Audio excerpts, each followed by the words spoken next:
अच्छा, सोचिए, क्या ऐसा हो सकता है कि मोटिवेशन के बारे में, मतलब प्रेरणा के बारे में हम जो सोचते हैं, खासकर काम की जगह पर, वो शायद अब उतना सही न हो, शायद पुराना पड़ गया हो।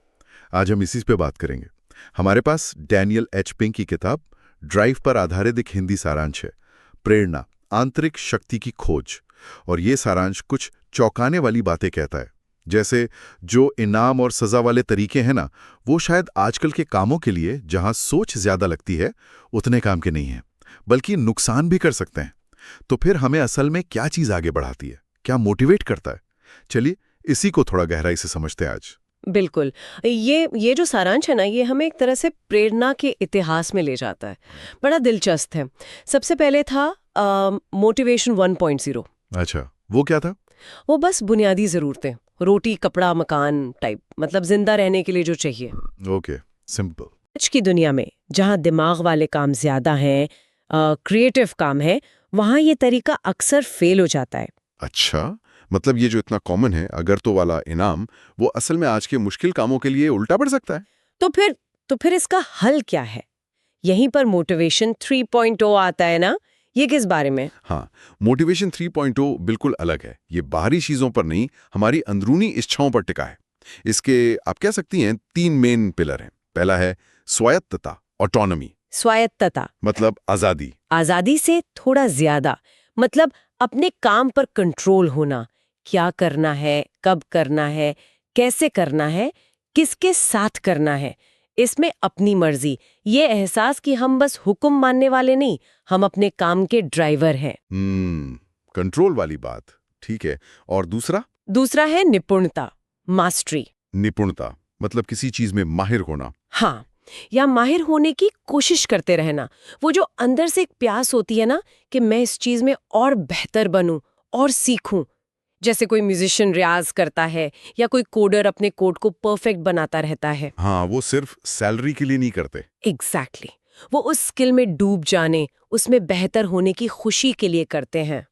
पूरी निपुणता शायद कभी न मिले, पर वो सफर ही मोटिवेशन है। दिलचस्प। स्वायत्तता, निपुणता और तीसरा? और तीसरा, जो शायद सबसे गहरा है, वो है उद्देश्य, पर्पस।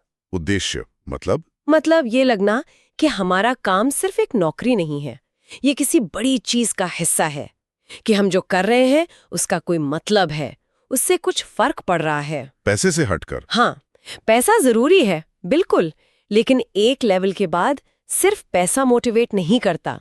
लोग जुड़ना चाहते हैं किसी बड़े मकसद से। तो ये तीनों, स्वायत्तता, निपुणता और उद्देश्य, ये मिलकर अंदर की आग जगाते हैं। ये बिल्कुल अलग है उस बाहरी इनाम वाली सोच से। क्या इसका कोई रियल लाइफ उदाहरण है? सारांश में कुछ बताया कंपनियों ने इसे कैसे इस्तेमाल किया? हाँ बिल्कुल। गूगल का वो फेमस 20% टाइम याद है? हाँ हाँ, सुना है। वो इसी मोटिवेशन 3.0 का एक क्लासिक उदाहरण है। सोचिए, कंपनी ने अपने इंजीनियर्स को छूट दी कि वो अपने हफ्ते का 20% टाइम, मतलब पूरा एक दिन, उन प्रोजेक्ट्स पर लगाएं जो उन्हें पसंद है। अपनी मर्जी के प्रोजेक्ट्स पर? वाह। हाँ, पूरी स्वायत्तता। उन्हें क्या करना है ये वो खुद चुनते थे। इससे उन्हें अपनी पसंद की चीजों में गहरा उतरने का मौका मिला, यानी निपुणता बढ़ी। और क्योंकि वो खुद के चुने हुए आइडिया पर काम कर रहे थे, तो उद्देश्य का एहसास भी मजबूत था। और नतीजा? नतीजा कमाल का था। जीमेल, गूगल न्यूज जैसे कई बड़े हिट प्रोडक्ट्स उसी 20% टाइम से निकले। सच में? जीमेल भी? हाँ, ये दिखाता है कि जब आप लोगों पर भरोसा करते हैं, उन्हें कंट्रोल देते हैं, तो वो कमाल कर सकते हैं। ये गूगल वाला उदाहरण तो वाकई आंखें खोल देता है। शायद सिर्फ टारगेट या बोनस से जीमेल जैसा कुछ नहीं बनता। ये तो हुई काम की जगह की बात। पर क्या ये सिद्धांत शिक्षा में बच्चों को सिखाने में भी काम आते हैं? ओ बिल्कुल, बल्कि शायद वहाँ तो इनकी ज़रूरत और भी ज़्यादा है। हमारी जो पारंपरिक शिक्षा है, वो अक्सर मोटिवेशन 2.0 पर ही चलती है। अच्छे नंबर लाओ, इनाम मिलेगा, फेल हुए तो सज़ा। हाँ, ग्रेड्स का प्रेशर। हाँ, लेकिन पिंक का तर्क है कि इससे सीखने की जो असली खुशी है, जो जिज्ञासा है, वो मर जाती है। मोटिवेशन 3.0 कहता है कि बच्चों की नेचुरल क्यूरियोसिटी को जगाओ, उन्हें सवाल पूछने दो, चीज़ें खुद खोजने दो। ये हुई स्वायत्ता। उन्हें किसी विषय में गहरा गोता लगाने दो, उसमें मज़ा लेने दो। ये निपुणता की तरफ कदम है। और उन्हें ये महसूस कराओ कि वो जो सीख रहे हैं वो क्यों जरूरी है, उसका दुनिया से क्या कनेक्शन है। ये उद्देश्य हुआ। मतलब रटने की बजाय समझने और करने पर जोर। हाँ, जैसे प्रोजेक्ट बेस्ड लर्निंग है या कोई क्रिएटिव काम करने देना, ये सब इसी सोच पर आधारित है। तो मतलब साफ है, वो पुराने गाजर और छड़ी वाले तरीके, खासकर जहां सोच समझ क्रिएटिविटी चाहिए, वहां वो उतने कारगर नहीं है।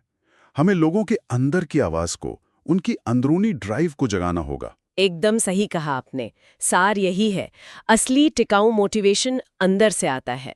जब हमें लगता है कि हमारा काम हमारे कंट्रोल में है, स्वायत्ता। जब हमें लगता है कि हम कुछ सीख रहे हैं, बेहतर बन रहे हैं, निपुणता।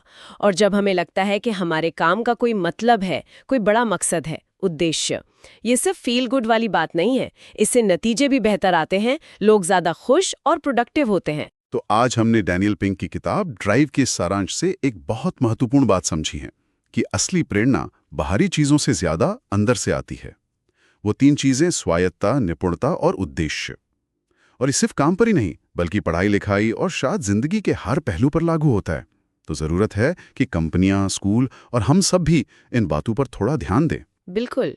और शायद जाते जाते हम सुनने वालों के लिए एक सवाल छोड़ सकते हैं कि ये सब जानने के बाद क्या कोई अपने काम करने के तरीके को या कुछ नया सीखने के तरीके को या जैसे वो दूसरों को मोटिवेट करते हैं उसे किसी नई नज़र से देख सकता है? और अगर हाँ, तो फिर उसमें क्या बदलाव लाने के बारे में सोचा जा सकता है? ये सोचने वाली बात है।